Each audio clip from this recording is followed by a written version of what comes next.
বিসমিল্লাহির রহমানির রহিম। ভাই ও বোনেরা, যে যেখান থেকে আমাকে দেখছেন এবং শুনছেন, আপনাদের সবাইকে আমার সালাম, আসসালামু আলাইকুম। আশা করি আপনারা ভালো আছেন, আমিও ভালো আছি। UK property gossip by Tasmina YouTube চ্যানেলের পক্ষ থেকে জানাই শুভেচ্ছা। আজ অগস্ট মাসের 2 তারিখ শুক্রবার 2024। এই মুহূর্তে লন্ডনের তাপমাত্রা আছে 27 ডিগ্রি সেলসিয়াস। এইমাত্র কাজ শেষ করলাম, এখন বাসার দিকে রওনা দিয়েছি। রাস্তা দিয়ে হাঁটবো আর কিছু কথা বলবো। আজকের দিনটি খুব সুন্দর, চমৎকার একটি দিন। রোদ উঠেছে, ঝিরিঝিরি বাতাস আছে। তবে বাসায় যাবার আগে একটু টেমস নদীর পাড়ে যাব। ওখানে কিছুক্ষণ দাঁড়িয়ে দাঁড়িয়ে নদীর ঠান্ডা হাওয়া খাবো, এরপর আবার বাসায় যাব। হাঁটতে হাঁটতে টেমস নদীর খুব কাছাকাছি চলে এসেছি। ইংল্যান্ডের নরফোকের বানহাম চিড়িয়াখানা নিয়ে গত 31শে জুলাই 2024 বিবিসি একটি নিউজ করেছে। সেই খবরটি আমি আপনাদেরকে আজ জানাতে চেষ্টা করছি।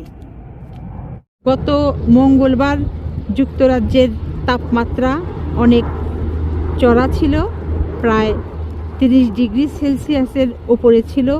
বিধায় নরফোকের ওই বানহাম চিড়িয়াখানা কর্তৃপক্ষ ওই চিড়িয়াখানার ভেতরে থাকা পশু পাখি প্রাণীদেরকে একটু গরমে স্বস্তি এবং শান্তি দেবার জন্য কিছু পদক্ষেপ গ্রহণ করেছিল।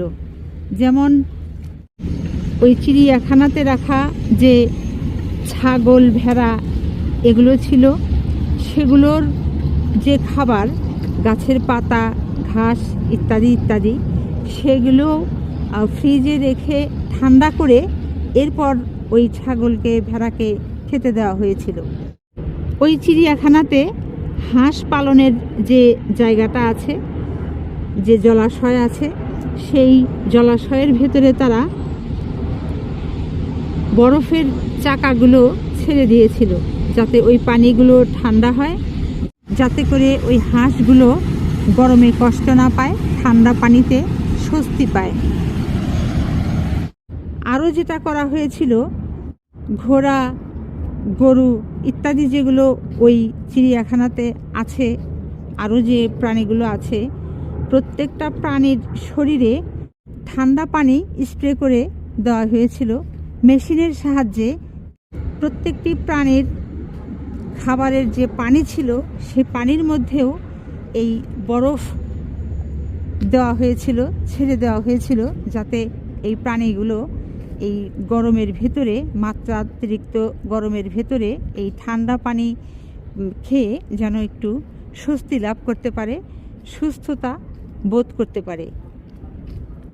তো এটাই বলতে চাচ্ছি যে এই দেশে 30 ডিগ্রি সেলসিয়াসের উপরে তাপমাত্রা চলে যাওয়ায় একটি চিড়িয়াখানাতে এই পশু পাখিদের যেন কোনো রকমের কষ্ট না হয়, সেটির জন্য তাদের কত আয়োজন।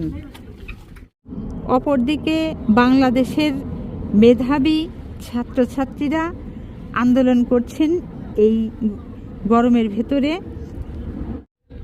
কোটা আন্দোলনকারী ছাত্রছাত্রীদেরকে একটু পানির বোতল সরবরাহ করার কারণে, পানি দেবার কারণে এই মুগ্ধকে গুলি করে মেরে ফেলা হয়েছিল। এটি যে কত বড় মর্মান্তিক, কত বড় কষ্টের, এটি আসলে বোঝানো বড় কঠিন। একটা সভ্য দেশের চিড়িয়াখানার পশু পাখির জন্যও কত বড় আয়োজন, আর বাংলাদেশে এই এত গরমের ভেতরে মেধাবী ছাত্রছাত্রীরা একটা যৌক্তিক আন্দোলন করছে। তাদেরকে এই মুগ্ধ এই ছাত্রটি পানি সরবরাহ করার কারণে তাকে হত্যা করা হলো। এটি কত বড় দুঃখজনক, মর্মান্তিক এবং লজ্জাজনক। গুলি খেয়ে মারা গেল মুগ্ধ। মুগ্ধর কষ্ট হয়েছিল একবার, আর মুগ্ধর যিনি হত্যাকারী তার কষ্ট হবে কোটি কোটি বার। তো আজ এখানেই শেষ করব। সবাই ভালো থাকবেন, সুস্থ থাকবেন এবং আমার জন্য দোয়া করবেন। আমার এই চ্যানেলটিতে লাইক, কমেন্ট, শেয়ার এবং সাবস্ক্রাইব করবেন। আসসালামু আলাইকুম, আল্লাহ হাফেজ।